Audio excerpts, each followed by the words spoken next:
All right. Everybody settle down now. This is the great James Flemington, and today my special guest for this exclusive interview is none other than Poncho. Poncho, how are you doing, my friend? What's been going on with you? Yes, James Flemington, I am blessed. It's good to always not only do these interviews, but to spread the word of God around, and it's good to always be in the Lord's house because you never know when your last day on earth is going to be. So I just thank God for everything that He's done, and thank God that I'm used to making an impact in the world, and just thank God that I'm still living life 24/7. Oh, yes. It's always a great blessing to be in the Lord's house. It's always a great blessing to be in the church house. Most of all, spread the word of Jesus around, spread the gospel around. That's what I'm talking about.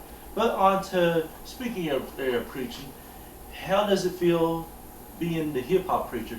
How does it feel being both a hip-hop artist and a minister, becoming a hip-hop preacher? And has it changed your life at all? Yes, I mean, being a hip-hop preacher, it's the first time ever for one. Nobody's ever done this, being both a rapper and a minister. So it's a different switch. I mean, like, ever since I accepted my calling to preach, life has been tremendously different for me. I mean, Brother Doyle said in the message that, yes, you do have to change some stuff in your life, but it will be worth it. And so far it is. I mean, because, like, I'm stronger than I've ever been before. I'm more faster than I've ever been before, more energized, and being not only a hip-hop artist but a preacher, it's great. You know, my granddad, Joseph Henry West, he would be proud of me right now for preaching and all that. And my mom, she's a pastor and a singer and a preacher. And my dad, James Ben Holland, he's a minister, a preacher. And so, I mean, I knew it was going to go down in the bloodline, and it definitely hit me, so I just thank God for it. Oh, man, you know, it's tough being the special agent detective on a criminal show like I played in for the past 3 years, but I must say I respect you, Poncho. Not James Flemington. I'm James Flemington, of course. But it's great that you're the hip-hop preacher. But speaking of that, are you still in the run for the 2016 Online Hip-Hop Artist of the Year? Yes, as of right now, I am still in the run to be the 2016 Online Hip-Hop Artist of the Year. My standards is good. I'm in between first and third place right now. So just keep on watching, and be sure to vote at pushpromo.com and sharememusic.com. That's where you will vote for the Online Hip Hop Artist of the Year. Oh, fascinating news. When will you preach your first sermon? I mean, I'll preach my first sermon whenever the time is right. Whenever the Lord puts me in the spot to preach, hey, I will be there. And before I preach the Word of God, I have to perform a rap song or a freestyle of mine, because without performing a rap song and freestyle of mine, the Word won't be as much as me doing my rap stuff first. And like I told God, if it takes me preaching to get my name out there and perform in front of live audiences of 1,000 or million, or performing at a stage or church house, I'm willing to do. Oh, I cannot wait to hear your first sermon, Poncho. And the whole world is just dying to hear your first sermon and to hear you preach the Word of God. Now, speaking of that, you've done a music video taking it to Destiny Molden, but she is not with you. Why is Destiny Molden not with you, Poncho? You know what, as far as that goes, I was going to actually ask Destiny Molden out this past semester, but I got too afraid. I got too scared-ified because I didn't want to mess up my senior year in school. So I basically just said, no, I can't do it because I'm too afraid, I'm too scared, I might mess up something in my life. But now looking back at it, I wish I could have manned up and just asked her this past semester. But she is with somebody right now, unfortunately. So right now I'm not with her, and I'm actually single. but I still love Destiny, and I'll always be one of her greatest friends.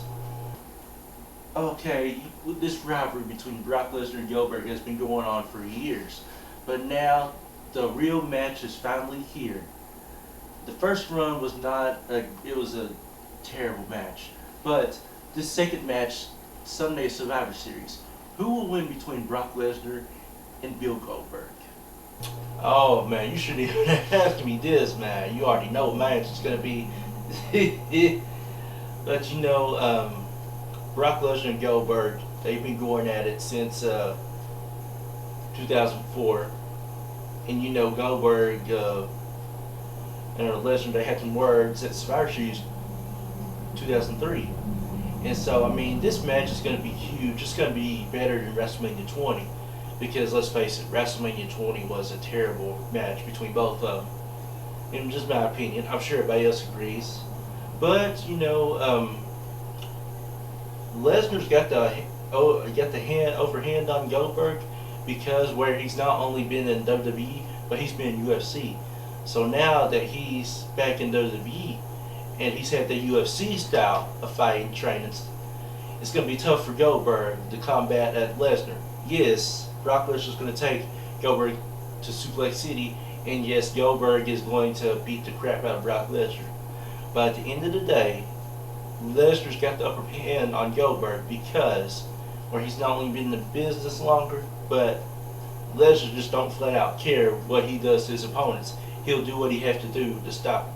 But if there's one person that can stop Lesnar, that would be Bill Goldberg. And if Goldberg hits the jackhammer on Lesnar before Lesnar gives an F5 to Goldberg, I think Goldberg has the upper hand. But like I said, Lesnar's got the upper hand because when you got an agent like Paul Heyman, one of the greatest agents in wrestling owners of all time, and you got UFC training behind you, you got the upper hand every time.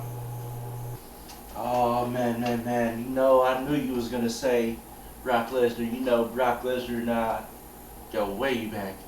I used to be a bodyguard of his and a detective and special agent hunting his cases.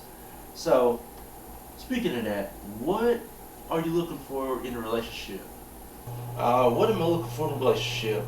Really, the things I'm looking for in a relationship is trust, respect, honesty, communication, cleanliness, great attitude, great personality, and somebody who's got a great heart for the people. And I'm looking for a beautiful woman, of course. I'm definitely a beautiful woman. Gotta have a beautiful woman who's got a nice booty, of course. Booty, and it's got a nice body, of course. But the thing that I'm looking for the most is they gotta have the love of Jesus in their heart and the eyes. They gotta be able to connect, and we gotta be able to see each other. Because when you see your lovely lady, lovely woman, and you can communicate with them, and you can laugh and cut up with them, you can cry with them, you can be happy and smile with them, then you know you got you a perfect woman. You know you got you a great lady and a great woman. So I'm definitely looking for a great woman of God, of course, and I'm also looking for a great woman who has a heart for the people. And James, you already know, you shouldn't have asked me that. You know, 'cause I'm single, I'm still looking for somebody, man, so come on now, you already know. Well, everybody was curious to know what you was looking for in a relationship, because you definitely are single, and I'm separated, and I got a kid, my 8-year-old son. Ladies, I still am single for the time being. I still am single. He is doing wonderful. And then, will you, Nicole Howe, and Brianna Lane Larson ever become friends again? That's a tough question. To be honest, I love Nicole Hell and Brianna Lane Larson. They're not only my friends, but they're my family. We all three together are family. And first time I met Nicole Hell was in the class in 2014, and I didn't know Brianna Lane Larson until the following year. But I think mine and Nicole's friendship went down is when I asked her out like a month later after we got in school and everything, because I really thought she'd be a perfect woman. I really thought she'd be a great woman because she had a great smile, a great personality, and a great attitude, and she always loved to cut up and laugh and everything. And when I asked her out, like she really like started to try to avoid me and stuff. I was like, okay. I mean, I was just asking you out, whatever, and it looked like she was like hesitant or got offended or something by it. I had no idea, but I didn't talk to her for a while, so I started talking to Brianna Lane Larson like in February of 2015. Me and her like talked for about like 2 months, and it was like she had a great smile and a wonderful attitude and everything, and she would always cut up and have the sunglasses on. And like I was telling you all in an exclusive interview, like I was in a place in Parkville one night, and Q and Dennis, like they was like, "Hey Poncho, you gonna leave, man? We gonna head back to the room." I was like, "No, I'm gonna stay here for a minute." And so I stayed, and like me and Brianna was talking, and then she was talking to somebody else, and then all of a sudden like she's behind me, and I was like, "Whoa, what is this?" And like she was behind me, and like she was literally like, I think she was wanting me that night, honestly. And so when like she got closer and closer to me, and I was like, wow, this is so cool, this is so good right here. And then of course nothing happened, of course, but I talked to her for a little bit more after that, and gave her a hug and a kiss on the cheek, of course, and went on. And then like I think Nicole may have got jealous, or Nicole like didn't want me to be with Brianna or something like that. So really, that's what sparked the friendship ending between me, Nicole, and Brianna. And so I was during the summer talking to Nicole, never would answer until like a following message, where she was trying to get she was trying to kick me off of music. But I mean, I tried talking to her a couple more times after that, and she just like would not have it. She tried to take away my school, my education, my family, and my music. And thank God I still got all four of those by the help of the Lord. And which I told Nicole honestly, like I would definitely smack her booty any time of the week. Smack her booty any time of the week, because she has a nice booty though, for real. And I mean, but Brianna, as far as I'm concerned, me and her is cool. But I think me and Nicole is going to take a long process to get back in friendship.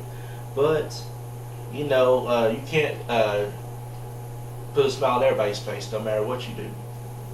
And so I just thank God that this is why I say the catchphrase, I love the ladies and stuff, because I really truly do love the ladies and women for their beauty, their personality, attitude, and their love of Jesus that's in their heart.